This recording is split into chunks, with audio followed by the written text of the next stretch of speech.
수십 년의 세월이 지났건만 행방불명된 큰형님만 떠올리면 왈칵 눈물이 쏟아집니다. 동네 이장이 와서 너 지금 지세로 빨리 안 가면 네 가족을 몰살시킨다고 하는 바람에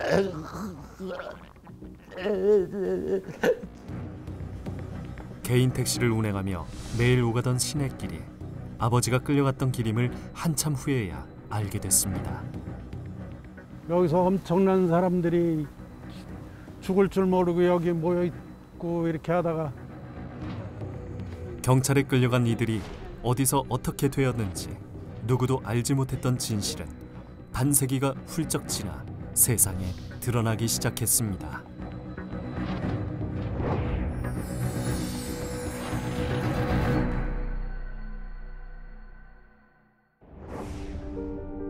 교육의 도시로 불리는 청주시는 현재 4개의 구에 3개 읍과 10개 면, 30개의 동으로 이루어진 충청북도 최대의 도시입니다. 해방 후 청주군 청주읍을 청주시로 승격시키면서 잔여 지역을 청원군으로 계층하여 분리했는데요. 분리 68년 만인 지난 2014년 다시 청주시로 통합되었습니다. 고향 청주에서 30여 년간 택시 운행을 해오고 있는 오성균 씨. 그는 한국전쟁 직후 아버지를 여의었습니다. 국민보도연맹에 가입됐다는 이유로 경찰에 끌려갔다는 아버지는 그저 마을 청년들과 어울리기 좋아했던 활달한 20대 청년이었다고 합니다. 아버지 또래가 어울려서 이렇게 해가지고 이제 뭐 옛날이면 그 농사짓고 이렇게 하다 보면 또 친구들하고 어울려서 놀고 하던 그런 사랑도 있었을 테고, 그래서 그런 데서 이제 친구들하고 뭐 어울려서 이렇게 했겠죠. 예, 그래서 거기에 어울려서 아버지가 이제 보도연맹에 가입을 하게 된 것 같아요. 당시 오성균 씨네는 청주시 영운동에서 제법 큰 규모의 농사를 짓는 넉넉한 집안이었다고 합니다. 할아버지 할머니와 함께 살던 큰 대문집이 아직도 기억난다는 오성균 씨. 여기가 이게 대문으로 다 큰 대문이 저기 2쪽짜리가 큰 대문이 있었는데, 성균 씨 아버지는 도청 공무원이던 큰아버지 댁에 땔감을 날라주곤 했는데 경찰의 소집 명령이 있던 날 큰 댁에 들른 것이 아버지의 마지막이 되고 말았습니다. 아버지가 큰아버지 그 사택에 사시는데 땔감을 이제 나무를 해다가 저 산에서 땔감을 해다가 이제 거기로 공급을 해드린 거예요. 그래 가지고 우마차에 싣고 가서 내려서 들여놔주고, 큰어머니 말씀이 마루에 들어 눕더래요. 그러면서 자기 형수님한테 나 가기 싫다고 그러더래. 그러니까 자기네들은 공무원이고 그러니까 이건 국가에서 하는 시키는 일이고 한 게 돼서 이제 자기네들한테 또 불이익이 닥칠 수도 있으니까 그래가지고 아버님한테 그러지 말고 가라고 큰어머니가 종용을 했다는 거예요. 그렇게 얘기를 들었습니다. 국민보도연맹은 남한 단독정부 수립 후 좌익 전향 단체를 표방하며 국가가 만든 관변 단체였습니다. 실제로 검찰과 경찰 등 수사기관 간부들의 주도하에 전국에서 결성되었고, 충청북도 보도연맹은 1949년 12월 13일 청주에서 결성되었습니다. 충북도 연맹은 청주시와 청원군을 직접 관리하며 마을 단위의 지부들을 별도로 조직했습니다. 보도연맹 가입 과정을 보면 주민들은 어떤 조직인지도 모른 채 도장을 찍거나 불이익을 받지 않기 위해 가입한 경우가 많았습니다. 또한 축구단과 같은 운동부에 들어갔다가 보도연맹에 가입된 사례들도 눈에 띕니다. 이런 방식으로 보도연맹 조직을 확대하려는 노력은 한국전쟁이 발발하기 직전인 1950년 6월 초순까지 계속되었던 것으로 확인됩니다. 그런데 전쟁이 발발하자 정부는 요시차린 등의 예비 검속을 시행하면서 보도 연맹원들도 대상자에 포함시킨 겁니다. 이 넓은 공간에서 꽉 차게 사람들을 무릎을 꿇려놓고 인원 점검을 했다 그러니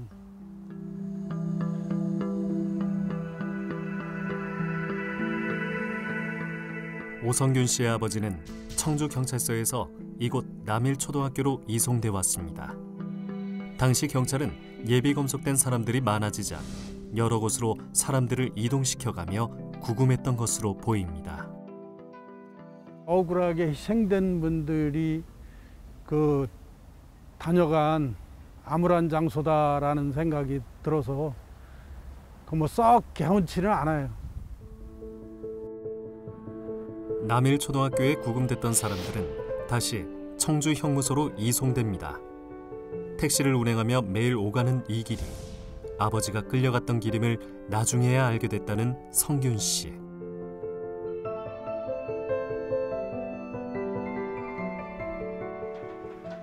형무소가 있던 자리엔 아파트 건설 공사가 한창입니다. 비극의 흔적은 모두 사라졌지만 깊은 상처가 되어 가슴에 남았습니다. 보도연맹에 연루된 그분들을 남일초등학교에서 1, 2 데리고 왔다가 여기가 옛날 교도소 자리 1, 2 데리고 왔다가 여기서 하룻밤을 재우고 다시 여기서는 이제 트럭으로다 뭐 한 20여 명씩 이렇게 태워가지고 그 저 분토골로 가가지고 이제 학살이 이제 시작이 된 거죠. 당시 청주 형무소에는 1,600여 명이 수감돼 있었는데 그중 400여 명이 보도연맹원이었다고 합니다. 진실화해위원회 조사에 따르면 청주 형무소에 구금된 400여 명의 보도연맹원들이 군경에 의해 7월 6일과 7일 분덕골에서 총살되었는데 목격자들의 증언에 따르면 희생자는 훨씬 많을 것으로 추정됩니다.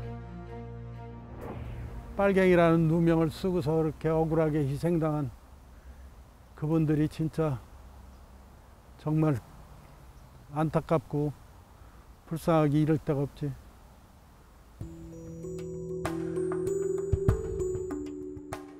청주시 서원군은 1950년 당시 청원군이었습니다. 청원군 강서면 용정리가 고향인 민병혁 씨는 4남 1녀 중 막내로 10살 위인 큰형님을 잃었습니다. 동네에서 제일 똑똑한 청년으로 불리며 막내를 유독 예뻐했던 큰형님이 80을 넘긴 지금도 너무도 그립다는 병혁 씨.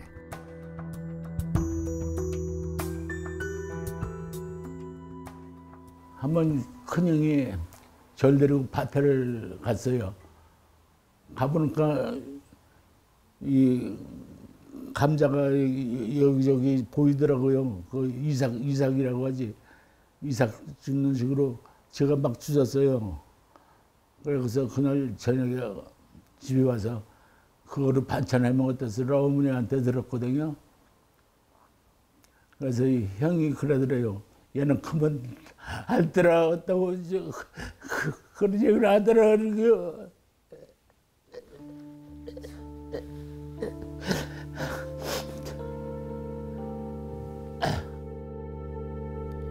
큰형님이 농사를 지으며 보도연맹원으로 활동했던 것이 어렴풋이 기억난다는 민병혁 씨는 형님이 모내기를 하다 말고 서둘러 강서지서로 가던 모습이 마지막 기억으로 남아 있습니다. 이장이 모시는 데 와서 너 빨리 지서로 안 가면 너희 가족을 몰살시킨다고 그렇게 얘기를 했대요. 그래서 모신다 말고 그냥 집에도 못 들고 그냥 지서로 간 거예요. 그러고서 행방 소식이 몰랐죠. 그러다 얼마 며칠 후에 이제 보도연맹으로 끌려가서 본 사람도 있다고 하고 하는데 어디서 죽었는지도 몰랐죠. 그때 당시는. 그렇죠. 대부분. 예, 그냥 어디서 죽었는지 모르고 그냥 대상 통곡들만 부모님들이 하는 걸 보고 있었죠. 시신을 찾을 생각도 못하고 하염없이 울기만 했던 부모님. 설상가상 둘째 형님마저 북한군 점령기에 부역을 했다는 이유로 경찰에 쫓겨 행방불명됐습니다. 부지불식간에 두 아들을 잃은 어머니는 현실을 받아들이지 못한 채 오랫동안 아들의 밥상을 차리고 밤을 지새우며 아들이 돌아오기만을 기다렸다고 합니다. 방에 불을 못 끄게 해요. 절대로 못 끄게 해요. 저희는 육방이라는데 이렇게 위에서 자고 어머니는 옛날에 방 2개니까 아랫방에서 주무시는데 혼자 밤새도록 불을 아침까지 켜놔야 돼요. 그래서 내가 불을 왜 이렇게 켜놓고 주무시냐니까 우리 아들도 살아 들어온다고 나는 불 안 켜놓으면 못 주무신다고 불 켜놓고 주무시는지 하여튼 저 어머니는 저 얘기책도 잘 보시더라고요. 어떤 때는 밤새도 얘기책도 보시며 기다리고. 전쟁 직전까지 보도연맹원 모집에 몰두한 경찰들은 농부에서 지식인층까지 다양한 직군의 사람들을 가입시켰습니다. 청원군 북일면이 고향인 이능원 씨의 아버지는 고교 시절 축구 선수로 활약한 운동부 출신으로 보도연맹에 가입된 경우였습니다. 상고 다닐 때 그 축구 선수로 해서 전국체전에도 이제 이렇게 나가고 그래서 아마 일대에서 모르는 사람이 거의 없고. 운동은 물론 공부도 잘했던 아버지는 청주의 유명 인사였다고 합니다. 상고를 졸업한 후 은행에 취직을 했다가 청주 시내의 운수회사로 이직해 청주 상과대학 야간대학에 진학한 아버지. 그렇게 주경야독으로 꿈을 키워가던 중 경찰의 소집 명령이 떨어진 겁니다. 점심 식사를 하러 이제 자취하는 집으로 왔는데 그 당시만 해도 이제 스피커가 그 집에 달려 있고 그래서 거기서 뉴스가 갑자기 나오는데 대학 운동장으로다가 모이라는 이제 이 아마 방송을 듣고서 상차려 왔는데 그 밥도 먹다 말고서는 청주대학 운동장으로 집합을 하게 됐던 거죠. 청주대학교 운동장에 모인 사람들은 바로 청주경찰서로 이송돼 경찰들이 체력 단련을 하던 무덕관에 구금되었습니다. 어머니와 당숙이 무덕관으로 면회를 한번 다녀왔는데 그것이 아버지를 본 마지막이었다고 합니다. 저녁에 갔는데 거기서 뭐 얼굴만 보고 어떻게 뭐 다른 방법이 없고 그냥 집으로 들어오신 거죠. 다음 날 가려고 했었는데 벌써 다 싣고 나갔다는 거죠. 수시로 방공교육 등에 동원되었던 보도연맹원들은 소집에 순순히 응했습니다. 피난을 가야 한다는 경찰의 말을 믿었고 비교적 자유로운 분위기에서 구금 생활을 했기에 전혀 의심하지 않았던 겁니다.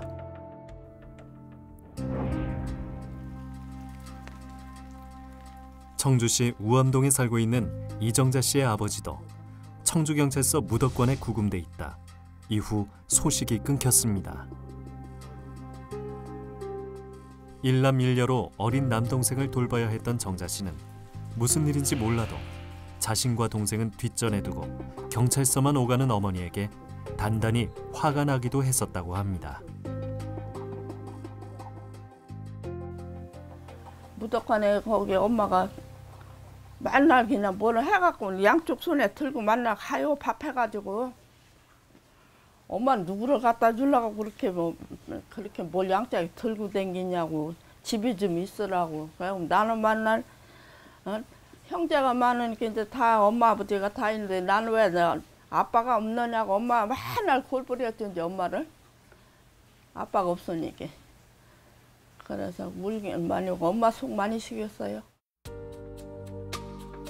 정자 씨의 남편 김봉우 씨는 아내 대신 유족회 활동을 하면서 그동안 베일에 쌓여있던 사연을 조금씩 알게 됐다고 합니다. 당시 함께 끌려갔던 작은아버지는 장인어른이 몰래 도망가게 해 살 수 있었다는 얘기도 들었습니다. 물어봤지. 이제 그랬더니 밥을 갖고 왔는데 없잖아. 그렇게 다른 데로 갔다 끌려갔다 막 이렇게 된 거 아니야. 그래 끌려갔다 같이 갔다가 야, 넌 동생은 집에 가라고 이렇게 이러냐고 계속 올려서 내 가라고 이래서 막 오신 것 같고 장인은 그대로 그냥 거기서 사살당하고 뭐라고. 그리고 어딘지도 모르는 거지. 이제 미혼 그짝이 많다 이렇게 해서 장모가 이제 찾으러 다니고 아마 이렇게 해준 거지 이제. 총살 소식을 들은 이후 어머니는 시신을 찾으러 다녔습니다. 한겨울까지도 곳곳을 다니며 시신을 찾아 수습하려 애쓰셨지만 어머니 몸만 상하고 말았습니다. 분떡굴로 몰려갔다가 엄마가 하나 찾으러 다녔어요. 겨울에 그냥 발이 다 얼어서 해수기치만 밤새고 잠도 못 자고 얼음 그냥 한 바가지씩 갖다 놓으면 그거 다 깨물어 잡섰고 속에 불나니까. 커가면서 아버지가 어떻게 돌아가셨는지 알게 됐지만 그 억울한 죽음은 오히려 절대 말하면 안 되는 금기사항이었습니다. 그때는 어디 가서 우리 아버지 음따 소리 하지 말라고 또 사람들이 동네 사람이 다 얘기를 해. 빨갱이 붙들러 간다고. 그래갖고 그 말도 못하고 살았어요. 저기 동네 아저씨들도 뭐 아줌마들도 다 그냥 저기 네 아버지 빨갱이로 몰려갖고 너 붙들러 간다고 말하지 말라서 말도 못하고 살았어요. 어른들이 붙들러 간다고 엄마도 붙들러 가고 나도 붙들러 간다고 말 못해가지고. 당시 청원군에는 경찰서가 없었기에 청원군 보도연맹원들은 각 지서로 소집되었고 청주에서는 대부분 청주경찰서로 우선 소집되었던 것으로 보입니다.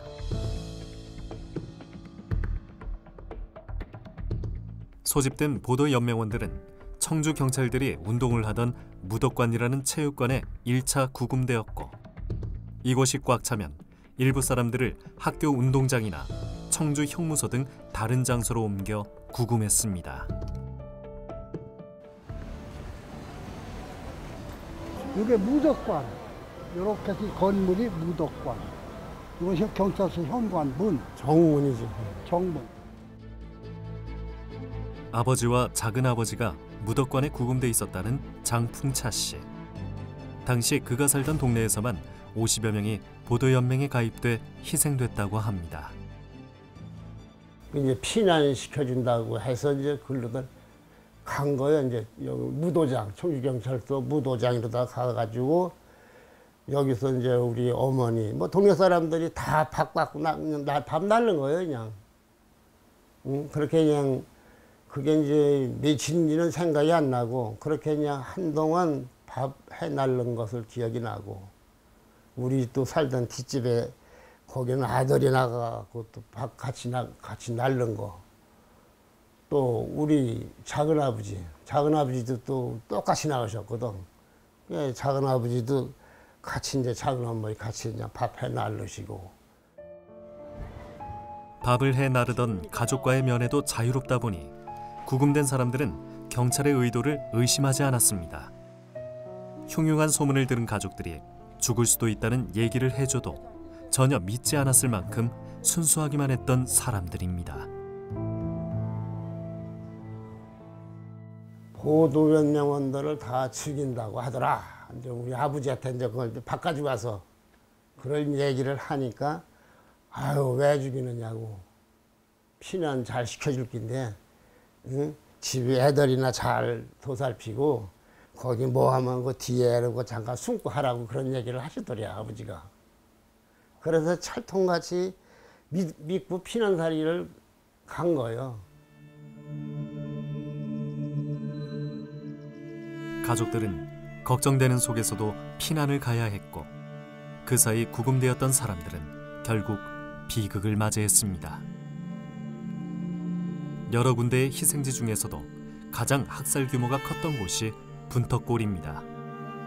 보도연맹원들보다 앞서 분떡골에서 총살된 청주형무소 재수자까지 합하면 희생자는 최소 1000여 명 이상일 것으로 추정됩니다. 근데 이게 지금은 이렇게 숲이 우거졌지만 당시에는 깊으네. 민둥산이었잖아요. 민둥산. 그러니까 저 마을 맞은편 마을이 고운 상구인데 거기 사람들이 내다보니까는 경찰들이 가서 못 내다보게 한 거예요. 근데 그래도 사람들이 궁금하니까는 몰래 이렇게 내다본 거야. 그러니까 일로다가 끌려온 거예요. 일로다가. 그렇게 해서 여기서 이렇게 죽이고 그다음에 저쪽에 저기 큰 나무 밑에 거기 그다음에 여기 넘으면은 저기 산등성이를 넘으면은 두산리예요. 남일면 두산리. 고깃집 이상한데 거기. 그래서 정확하게는 3군데 지점 사람을 죽였는데 얼마나 죽였냐. 대략 1000명으로 예상을 하는 거예요. 대략 1000명. 진화의 조사에서 목격자와 참고인 등이 진술한 내용을 종합해보면 1950년 7월 초부터 약 일주일 동안 청주 형무소 재소자들과 보도 연맹원들이 차례로 분터골로 실려와 총살된 것으로 보입니다.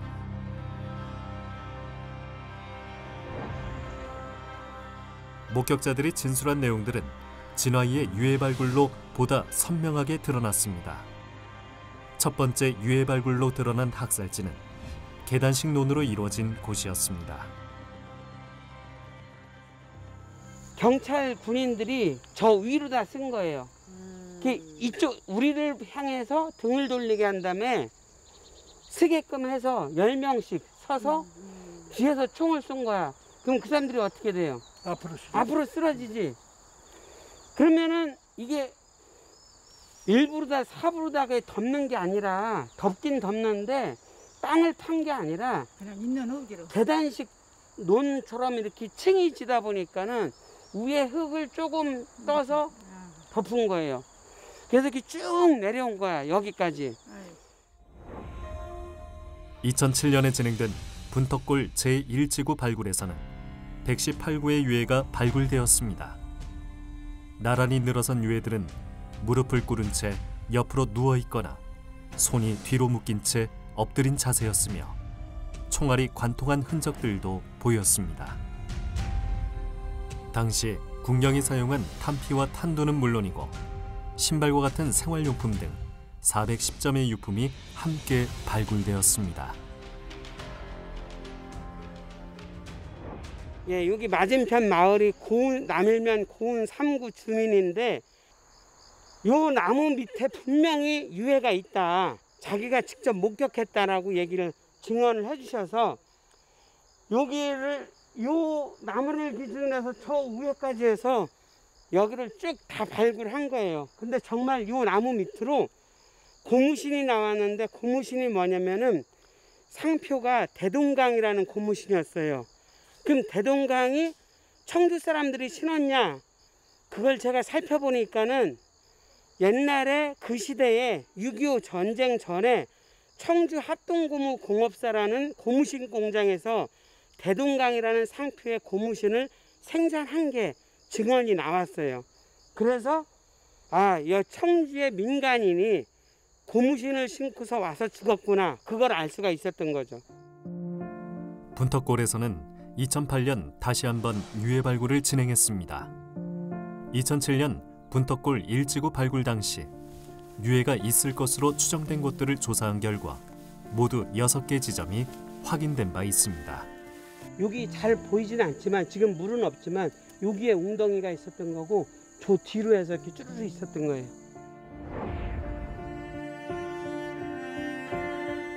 2차 발굴된 유해들의 형태는 많이 훼손된 상태였으나 6개 지점에서 218구의 유해가 확인되었습니다. 1차 때와 마찬가지로 탄피와 탄두를 비롯한 129점의 유품도 발굴되었습니다. 2번에 걸쳐 발굴된 유해는 모두 336구로 이는 분터골에서 희생된 사람이 최소 336명이라는 말입니다.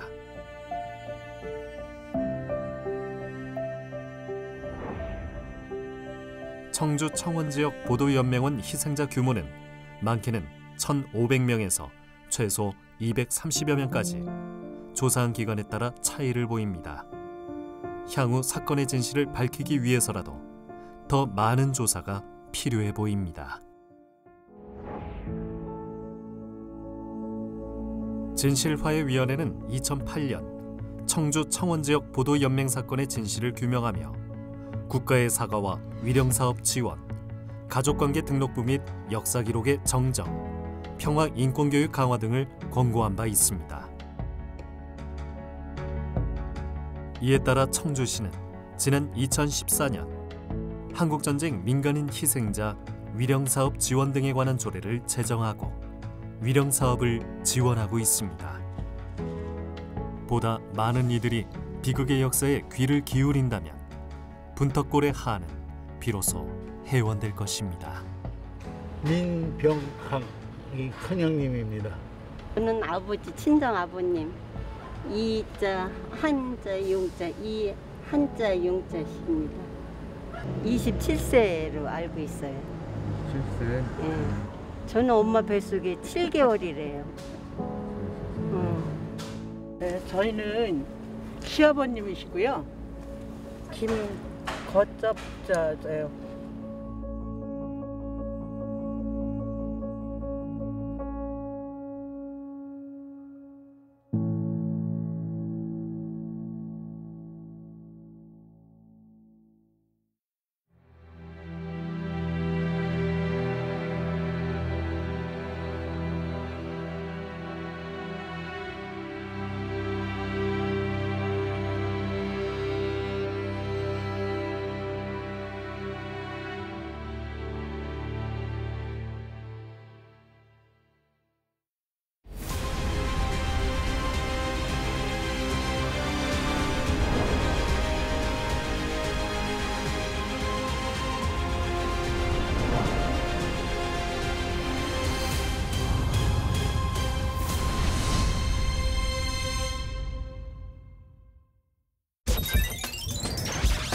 Thank you.